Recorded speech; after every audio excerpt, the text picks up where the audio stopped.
নিজের এলাকার এত কাছের একটা মার্কেটের সামনে মাত্র 400 টাকায় এত সুন্দর সুন্দর ব্যাগ পাবো সেটা তো আমি ভাবতেই পারিনি। হ্যালো এভরিওয়ান, আসসালামু আলাইকুম। This is Mehrun from Brown Meru. Welcome to my channel and my random blog.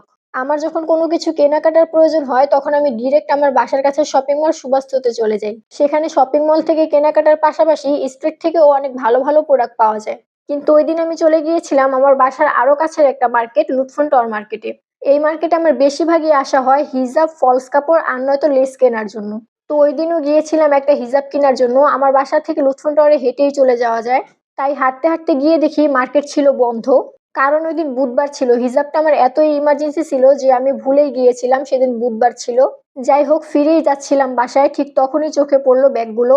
এই মার্কেটের সামনেও প্রচুর স্ট্রিট শপ আছে, তবে আমি কোনোদিন এই টাইপের অনলাইনের ভাইরাল ব্যাগ নিয়ে বসতে দেখিনি। এগুলো বেশিরভাগই সুবাস্তর সামনে দেখা যায়। যাই হোক, ভালোই হলো। তবে সবসময় বসবে কিনা জানি না, যেহেতু বাসার কাছেই আছে, প্রতি বুধবার একটা করে চক্কর দিয়ে যাব। সন্ধ্যা হয়ে যাওয়ায় আম্মু অনেক তাড়া দিচ্ছিল, তাই আর ভিডিও ক্লিপ নেওয়া হয়নি, বাসায় চলে এসেছি। কি কি কিনলাম সেটাই এখন তোমাদের সাথে শেয়ার করছি। প্রথমে এই কিউট টোট ব্যাগটা কিনেছিলাম। এই ব্যাগটা প্রথম যেদিন অনলাইনে দেখেছিলাম সেদিন থেকে আমি কিনতে চাচ্ছিলাম, বাট এক এক পেজে এক এক দাম দেখে কনফিউজড ছিলাম। কোয়ালিটি কেমন হবে, এছাড়াও প্রাইসটা আমার কাছে বেশি মনে হচ্ছিল। অনলাইনে এটা 600 থেকে 800 টাকা দাম চাচ্ছিল। তো ফাইনালি আমি এই ব্যাগটা মাত্র 400 টাকায় কোয়ালিটি দেখে শুনে কিনতে পারলাম। আমার কাছে তো ব্যাগটা অনেক ভালো লেগেছে, তোমাদেরকে তো ডিটেলসে দেখিয়েই দিলাম। ব্যাগটার ভিতরে কিন্তু হিউজ স্পেস আছে, অনেক কিছু ক্যারি করা যাবে, প্লাস পানি ক্যারি করার জন্য আলাদা পকেটও করা আছে। দেন এই ব্যাগটা দেখো, সত্যি করে বলবা এই ব্যাগটা দেখে একটু কি মনে হচ্ছে এই ব্যাগটা আমি মাত্র 400 টাকা দিয়ে কিনেছি? আমার তো মনে হচ্ছিল এই ব্যাগটা 500 টাকা দিয়ে কিনলেও লস হতো না। জাস্ট দেখো কি পরিমাণ স্পেস ব্যাগটার ভিতরে, মোবাইল ওয়ালেট তো রাখা যাবে, প্লাস একটা ছোট পানির বোতলও ক্যারি করা যাবে।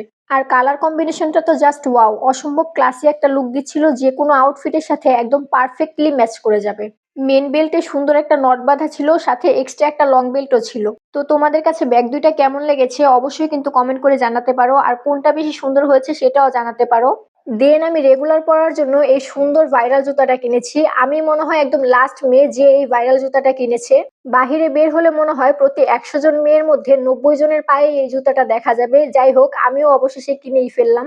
সেদিন যেন আমার কি হয়েছিল, আমার চোখে শুধু ব্রাউন কালারই ভালো লাগছিল। তিনটা জিনিস দেখালাম, তিনটাই ব্রাউনের মধ্যে। ওয়েট ওয়েট, আমি কি দুই পায়ে দুই রকম জুতা কিনে ফেললাম নাকি? দুইটা পুকি দুই দিকে কেন? ও আচ্ছা, একটা পুকে উল্টা লাগানো হয়েছে, ভয়েই পেয়ে গেছিলাম একদম, নয়তো আবার চেঞ্জ করতে যাওয়া লাগতো। দাঁড়াও, পুকিটা একটু ঠিক করে দিই। এই তো এবার সুন্দর লাগছে। Last but not the least, brown colour থেকে মুভ সুইং করে অবশেষে আমি পিঙ্ক কালারে মুভ করলাম। উইন্টারে তো এই কমফোর্টেবল স্লিপারটা ছাড়া আমার চলেই না, প্রতি বছর একটা করে কিনি, আর উইন্টার চলে যাওয়ার সাথে সাথে জুতাগুলো কোথায় যেন গায়েব হয়ে যায়। তো গাইস, এই ছিল আমার র্যান্ডম কেনাকাটার একটা র্যান্ডম ব্লগ। ভালো লাগলে অবশ্যই আমার চ্যানেলটা সাবস্ক্রাইব করে দিও, আর আমার পেজেও একটা ফলো করে দিও। Thanks for watching. আল্লাহ হাফেজ।